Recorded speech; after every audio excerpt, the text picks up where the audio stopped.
Sabemos que os governos guardam segredos de seus cidadãos em um mundo ideal. Gostamos de pensar que todas essas mentiras não são necessárias para proteger a segurança nacional ou evitar o pânico na maioria das democracias. Podemos esperar que o governo eventualmente desclassifique esses segredos. Os governos têm muitos segredos próprios e, felizmente, têm um histórico relativamente bom de material desclassificado quando não representa mais um risco à segurança enterrado nesses arquivos desclassificados. No entanto, são revelações horríveis, aterrorizantes e totalmente perturbadoras do que a nação mais poderosa da Terra chegou ao longo dos anos hoje. Em um dia na história, estamos analisando alguns dos piores e mais estranhos segredos revelados por documentos desclassificados, se você interessa. Por esses tipos de conteúdo, já deixe seu like. Comenta e se inscreva no canal e ative as notificações para não perder os próximos vídeos. Os segredos da CIA ou as ações de outros governos, como a Rússia soviética e a Alemanha nazista, o governo desenvolveu algumas das tecnologias mais avançadas e perigosas do mundo. Entre estes poucos, são mais infames do que a bomba atômica. Não é surpresa, então, que os Estados Unidos investiu muito esforço na pesquisa dos efeitos de radiação. Muitos desses experimentos foram éticos e produtivos, mas alguns não foram, e talvez o pior tenha sido o Projeto Sunshine, iniciado em 1953, nos Estados Unidos. Queria saber se os testes atômicos em andamento estavam afetando a população em geral. A Comissão de Energia Atômica debateu sobre como eles poderiam investigar um assunto tão delicado e, eventualmente, chegaram a uma solução sombria.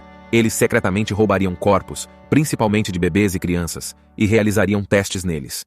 Os membros do projeto foram instruídos a trabalhar secretamente por meio de contatos pessoais com médicos estrangeiros para coletar amostras lentamente. Despertaria menos suspeitas para espalhar o roubo de corpos por todo o mundo, em vez de reuni-los todos em um só lugar.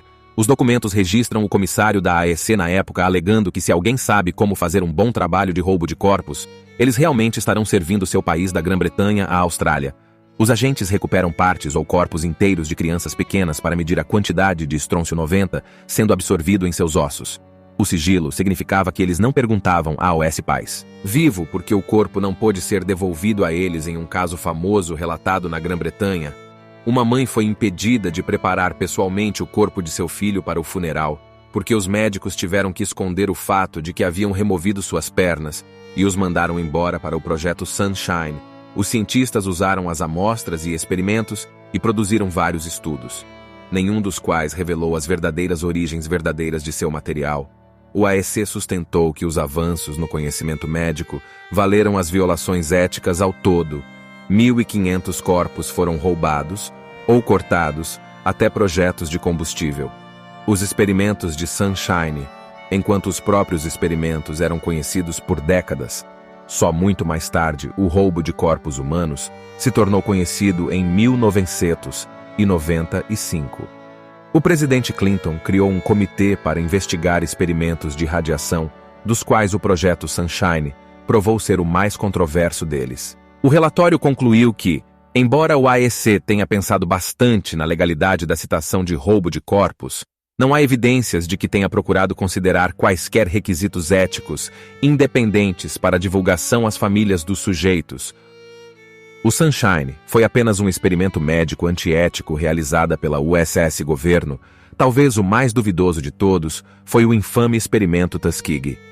Este experimento durou 40 anos entre 1932 e 1972. O US Public Health Service (PHS) e o Centro de Controle e Prevenção de Doenças (CDC) fizeram parceria com a Tuskegee University para observar os efeitos da sífilis em 600 meeiros negros pobres da zona rural do Alabama. Cerca de 400 dos indivíduos testaram positivo para a doença com os outros. 200 como grupo de controle. Os fazendeiros negros eram vistos como um grupo impotente, que provavelmente não teria educação ou recursos para causar problemas. E era improvável que se mudassem, então eles eram uma boa perspectiva de longo prazo para estudo. As vítimas foram informadas de que estavam participando de um simples estudo médico e nunca foram informados de que tinham sífilis. Se a doença fosse impossível de esconder, as vítimas foram informadas de que tinham sangue ruim, um termo falso usado para esconder problemas médicos reais, documentos revelados. Que não havia preocupação com a dinâmica racial de escolher um preto população para experimentar a sífilis pode ser uma doença perigosa com uma série de complicações fatais ou que mudam a vida. No entanto, já era altamente tratável com penicilina no início do século XX, os pesquisadores poderiam ter curado os participantes a qualquer momento. Mas se recusaram a não apenas isso, eles disseram para não procurarem nenhum outro tratamento médico, pois isso poderia afetar o estudo. Em 1948, 140 dos pacientes morreram, muitos deles de complicações da sífilis. No entanto, os experimentos continuaram. Os participantes foram convidados a exames anuais por décadas, onde os pesquisadores ANA contam o progresso da doença, fingindo estar fazendo exames médicos normais.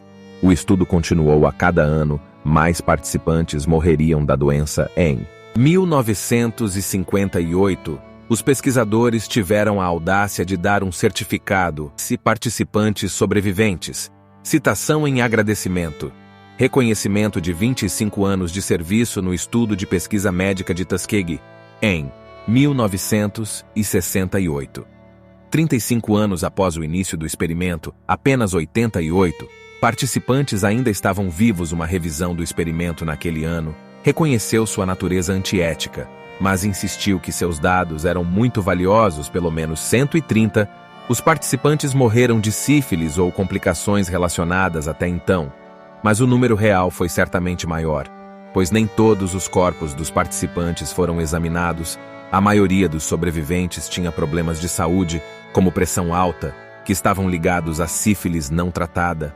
Apesar do engano e da morte, o projeto continuou até o verão de 1972, quando um denunciante chamado Peter Buxton vazou o experimento para a Associated Press.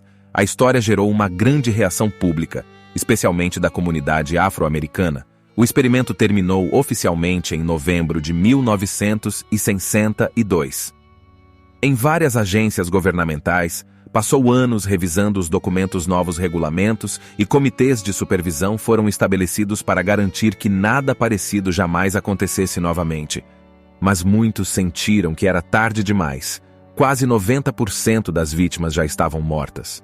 O experimento Tuskegee foi uma exibição surpreendente de discriminação racial e decepção do governo, que ainda causou uma sombra negra.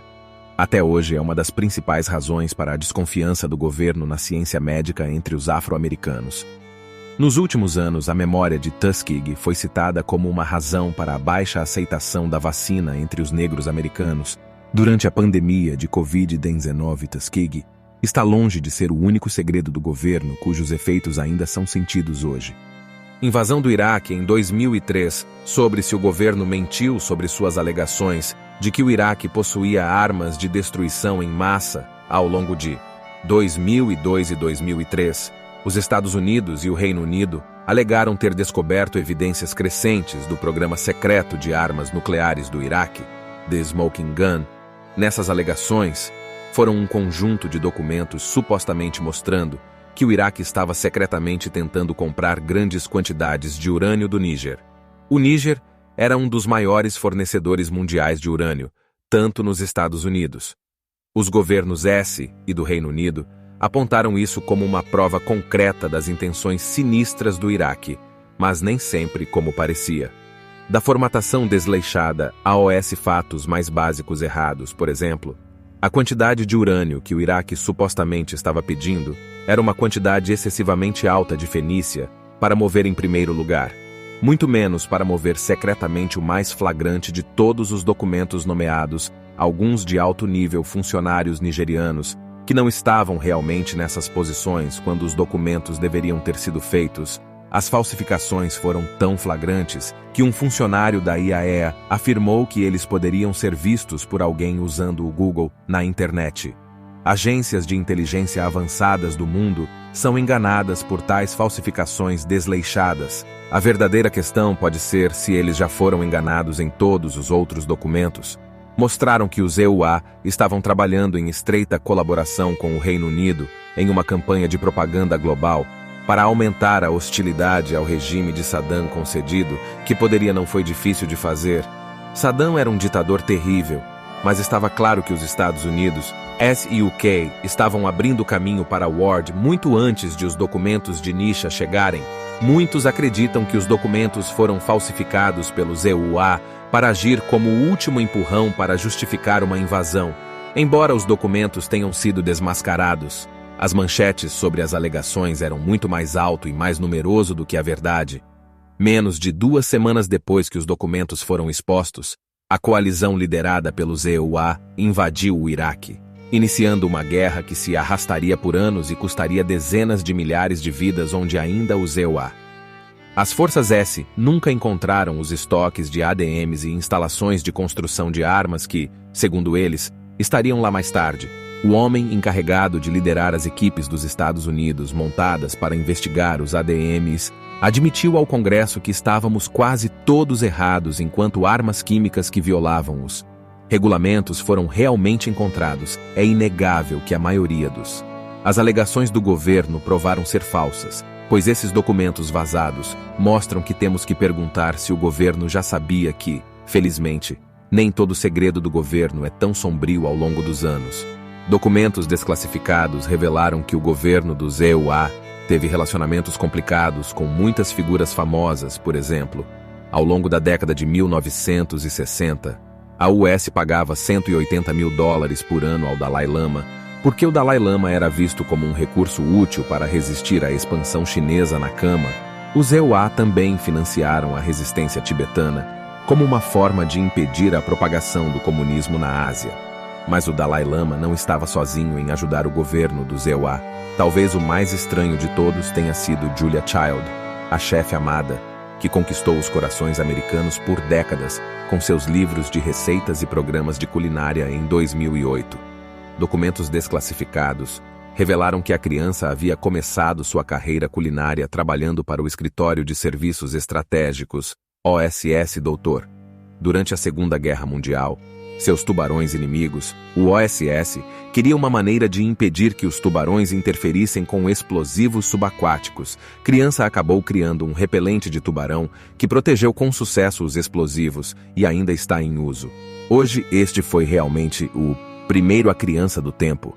Se interessou por cozinhar todos os segredos enterrados nos arquivos do governo. As verdadeiras origens do primeiro chefe famoso da América é certamente um dos mais estranhos. É claro que nem todas as celebridades se davam bem com o governo dos Estados Unidos. Hoje, dia em dia, bem conhecido que o FBI espionou Martin Luther King e tentou chantageá-lo com conhecimento de seus negócios, sugerindo até mesmo que ele deveria se matar, outro alvo de vigilância. Era John Lennon, homem da frente dos Beatles. Lenin era notoriamente ativo na política com fortes laços com vários grupos anti-guerra e comunistas. Em 1971, Nixon pediu ao FBI para monitorar Lenin. O que eles fizeram por pelo menos 11 meses? Eles mantiveram registros de suas reuniões com grupos políticos e detalhes de sua vida pessoal. Mas em 1972, eles decidiram que não havia nada que valesse a pena monitorar. Mas o governo não permitiu e tentou deportá-lo sem sucesso em 1973. A verdade sobre a vigilância surgiu pela primeira vez em 1981, quando um jornalista investigativo, John Vina, teve acesso a alguns documentos após o assassinato de Lenin. O monitoramento do FBI veio à tona.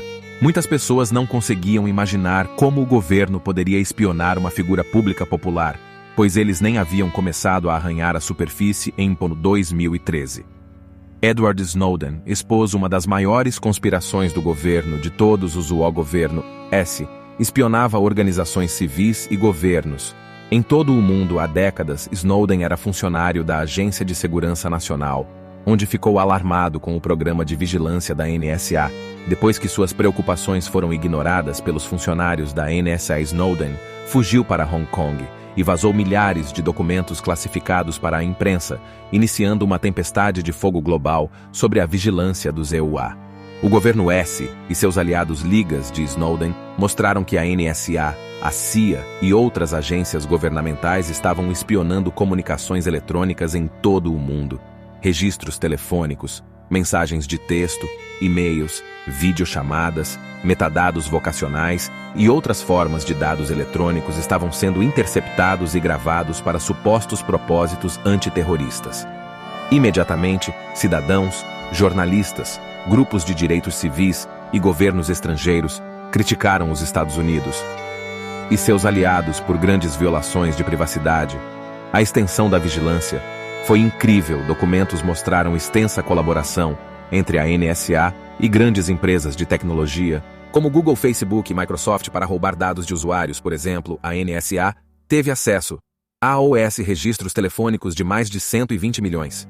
Enquanto isso, documentos dos usuários da Verizon mostraram que a Microsoft havia trabalhado em estreita colaboração com a NSA para organizar backdoors em seus servidores de dados que davam acesso a centenas de milhões de usuários, embora isso contradissesse diretamente os compromissos públicos da Microsoft com a privacidade do usuário. No final de 2012, a NSA tinha os meios para interceptar cerca de 70,5% de todo o tráfego de internet dos Estados Unidos, mas cidadãos S não eram os únicos alvos. Os documentos mostraram como os EUA estavam espionando cidadãos estrangeiros, muitas vezes em colaboração com seus governos. Em dezembro de 2012, nas redes privadas da União Europeia, foi até revelado que líderes políticos como a chanceler alemã Angela Merkel tiveram suas comunicações grampeadas em outro lugar. A NSA espionou a presidente brasileira Dilma Rousseff e seus aliados, levando-a a cancelar uma viagem planejada para os EUA em protesto. As agências dos EUA até invadiram as redes privadas de videoconferência da ONU. Parecia que ninguém estava seguro. A reação dos EUA. O governo S foi uma mistura de negação, subestimação e demonização. O presidente Obama insistiu que não havia espionagem sendo conduzida contra os americanos, mas essas alegações soaram vazias à medida que mais documentos empilhados em evidências se tornaram irrefutáveis. Alguns funcionários tentaram culpar a Rússia, argumentando que o ferimento no sistema internacional dos EUA reputação era exatamente o tipo de coisa que Putin gostaria que essas reivindicações fossem alimentadas quando Snowden pediu asilo na Rússia em 2014. E mais tarde, obteve a cidadania. Os jornalistas que realmente vazaram os documentos publicamente eram agentes russos, e nada disso contesta o fato de que as alegações nesses documentos eram verdadeiras. O governo S acusou Snowden sob a lei de espionagem e se comprometeu a reprimir com mais força os denunciantes e vazadores. A maior parte do tempo de prisão entregue pelo governo dos EUA a jornalistas sob a lei de espionagem foi feita pelo governo Obama, superando os processos de outras administrações antijornalistas famosas, como as de Nixon ou mesmo de Donald Trump. Combinou a pior parte sobre o escândalo de espionagem da NSA foi que nada foi feito a respeito. Uma vez que o choque público e a indignação diminuíram, nada mudou. Todos parecemos ter aceitado que os Estados Unidos agiu dessa forma. Ficamos aqui com mais um vídeo de Mente Curiosa. Se você gostou do vídeo, se inscreva no canal, deixe seu like, comenta sim. Ajudará o canal a crescer. Obrigado por ter ficado até aqui. Até o próximo vídeo.